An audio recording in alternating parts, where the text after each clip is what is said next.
yeah, I slid into what I guess is called Yolngu style, or you know, I guess what's widely called hard tongue now.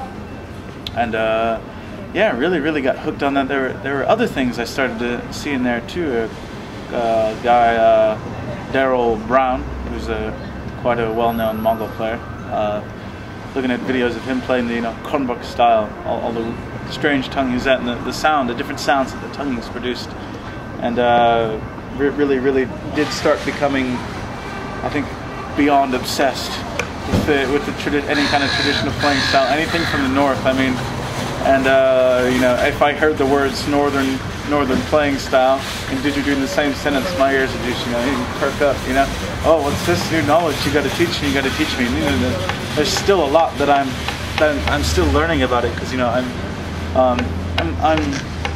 really am trying to get into really branching out, because as of now my knowledge is just Konbuk and hard tongue and a little bit of the group style and north central Arnhem Land, that we're can't remember it.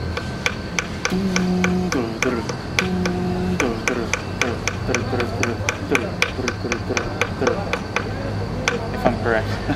If I'm correct. Rhythmic structure, yeah.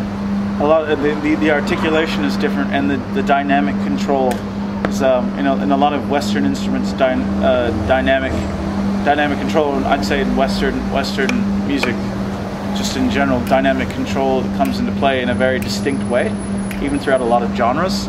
And playing techniques wise, I think.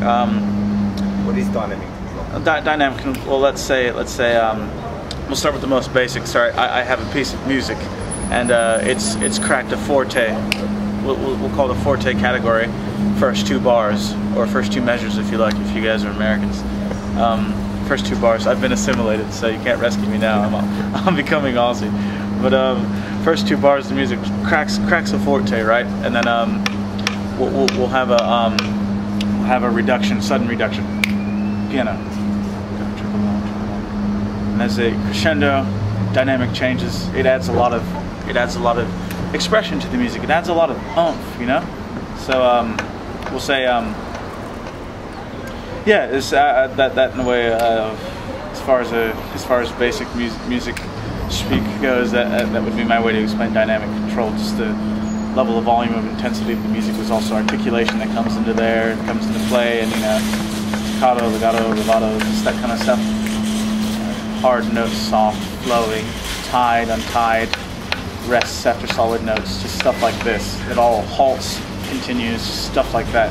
It really does add a lot of expression to music. But with traditional play at the didgeridoo, and it translates into contemporary play as well. I've noticed, soft drones, loud drones, crescendos, rhythms with breaks and all kinds of stuff. It's all pointing towards a Western influence, I've noticed, and a lot of guys have similar tonguing to, say, if I was tonguing a trumpet, rapid tonguing, or even a French horn, which is quite hard to do. But yeah, just because of the really small embouchure and trying to balance you're getting with the pressure change with the tonguing, and yeah.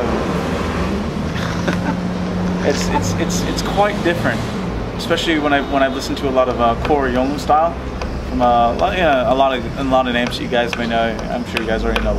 Mari Laga, you got Winnie, or Larry, Vernon, Mari Muru. Is that his name? Mari Muru. There's his English name, Dion, isn't it? Dion. He's got some crazy stuff. But it's the control is a lot more subtle. There's differences, and there's a lot of dynamic control, and there's use of passive voice, but it's very subtle. I found when I started listening to it, I could not tell the difference, especially with other styles like Konbuk. Hopeless. I was hopeless. I mean, it all sounded the same to me, bar after bar after bar after bar. I noticed a little bit of playing around with the timing, but it was all the same. It really was when I first started. But when you really get into it, and you learn to listen for certain things when you do listen to traditional play, and it's actually helped me musically. It's especially with my drumming rhythmically. Yolngu style has been the biggest influence, or what's known to me as hard tongue, and especially with making changes and switches and a lot of syncopation. That's just, the changes and flows are really subtle, and they can be really drastic or really subtle, and it's something that I've gotten. That's Yolngu Yidaki's definitely influenced me rhythmically as a musician, and it's really given me a new insight into rhythmic structure and how rhythms can actually be put together on a wind instrument. I've actually found some Western. I've gone back and played on no knot bugle before, and just kind of played around with tonguing, and I was able to hit overtones and just stuff like that, up the frequencies, or I should say up the sequence, and playing around with a lot of tonguing, and believe it or not, you could still hear some of the even on a really small horn. It sounds so foreign and not right at all. It sounds musical, but it's something that I think I was in a group of about 80 people when I did this, and it's just got everybody, like, what the hell? Never been done before. Yeah, it's really opened up gateways. I mean, I don't personally, for me, I don't really own a brass instrument myself anymore.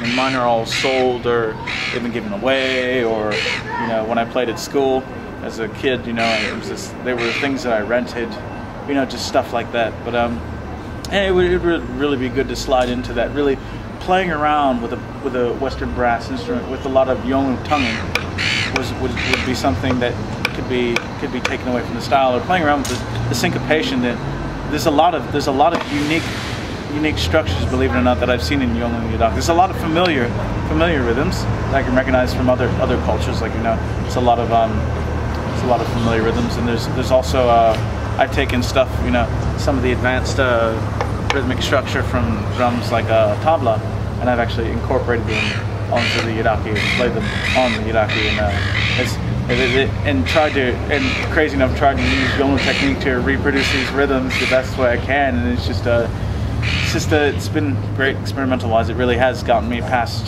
a plateau. I felt like I was starting to plateau when I got here musically, but it's really got me past this block of feeling like I can't go anywhere, or I can't do anything with my music anymore.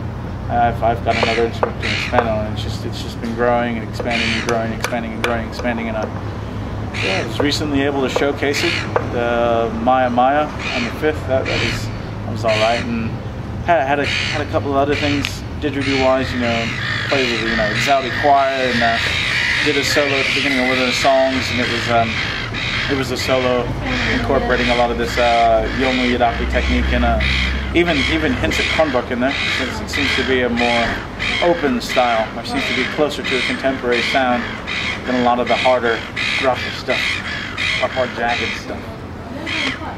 So yeah.